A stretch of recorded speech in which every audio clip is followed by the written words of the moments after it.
Okay students, so we are going to start with the next topic today, and that is publicity. We have read a lot about advertising till now in this chapter. So today I'm going to explain the meaning of publicity and how is it different from advertising. So first of all, as you all know, that advertising is done by an identified sponsor. So the first thing in publicity is it doesn't have any identified sponsor. Means it is done by the press for a particular organization or a company. A publicity can be in favor of an organization, or it can also be against the organization. Alright, and it is not paid by the owner of a particular organization. So it is a non-personal stimulation of demand for a product, service or business unit by planting commercially significant news in a published medium such as radio, television or stage that is not paid for by the sponsor. So it means any commercially significant news which has no sponsor, non-personal, and it is not paid for by the individual. So let us understand it with the help of an example. Alright, so here is one very good example given in your books. A minister inaugurates a new factory of a company. Alright, this news is reported by newspapers and Doordarshan. Now it has not been sponsored by anyone. The media went there for the inauguration and they reported this thing in their newspapers and as well as on television.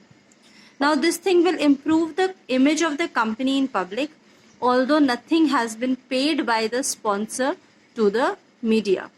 Alright, so this news will be known as publicity. Alright, so common examples of publicity are news releases, features, articles, letters to the editor, press conferences. These are all examples of publicity.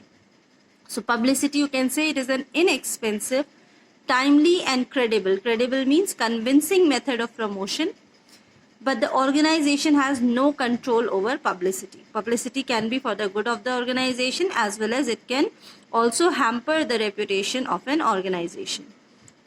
So this is the basic difference between advertising and publicity. Now coming to the next topic, that is features of a good advertisement. First is attention value. It is very important that the advertisement should be one that attracts the immediate attention of the people who are watching it. So it must be able to attract the attention of those to whom it is directed. Alright, so what can a company do to create attention value in their advertisements? First is a company can use catchy and short headlines, because short headlines can be remembered easily or short slogans can be remembered easily. Examples are given here. Campa Cola, the only one. So the only one is the slogan along with the word Campa Cola. So you can use such slogans. Another one is by using pictures or drawings of the product, because pictures stay in mind of people for a longer time than words. Then by putting a question.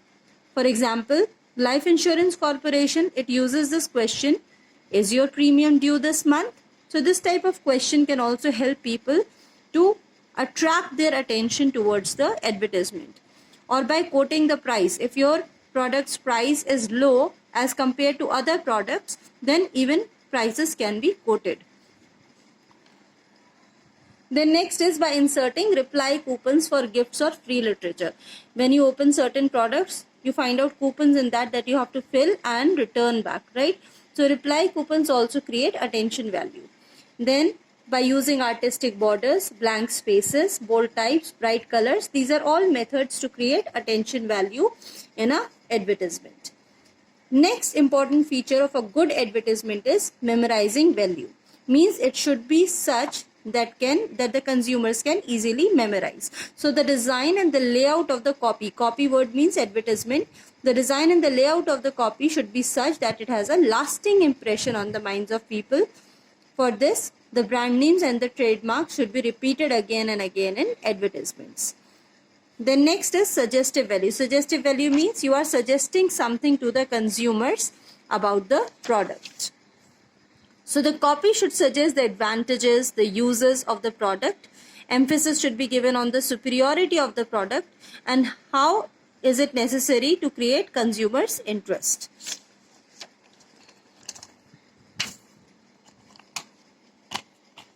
Then educational value. Educational value means the advertisement should be such that it can tell the people about the ways in which a product should be used or the precautions which should be taken while using a product. So a good advertisement should educate the people by providing knowledge relating to the mode of using the product, precautions while using it, sources where the product is available, or the services which are provided along with the product. These are all educational value. The next is sentimental value. So human behavior depends a lot upon sentiments or feelings, you can say. The advertisement shouldn't be such that hurts the sentiment of the viewers. So the copy should not consist of anything offensive to the feelings of the readers. This is important in case of educated and cultured people. The next is conviction value. Conviction value means the ability to convince the consumers. So the copy should convince the reader about the claims made for the product. Customers cannot be convinced through vague means false generalizations or over-exaggerated claims. If you are using even simple and honest statements, that will also convince the consumers. Last feature is instinctive appeal value. Means a good advertisement should appeal to the basic human instincts. Some instincts have been explained here. So an advertisement can induce and persuade people to take desired action if it has a deep insight into the human mind. Means reading the mind of people and keeping in view in that, making an advertisement.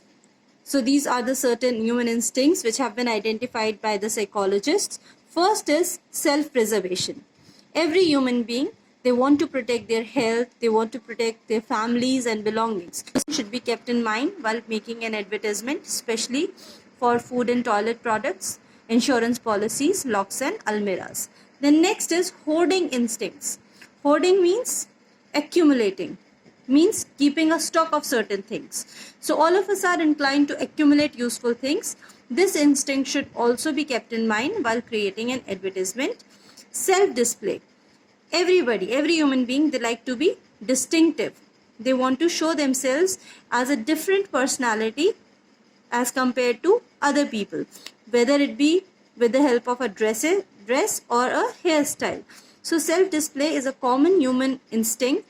Advertisements of clothing, jewelry, cosmetics, they should keep in mind this particular instinct. The next is parental instinct. This instinct is about the parents' love and affection for their children. So this instinct is very important while making baby products, advertisement for baby products, because parents are mainly concerned about the products that they are using for their babies. The next is something for nothing instinct. People want maximum benefits with limited income. So this instinct is also helpful while creating a good advertisement. So these are the features that we have studied about a good advertisement. PDF will be sent to you. You can do the work in your registers.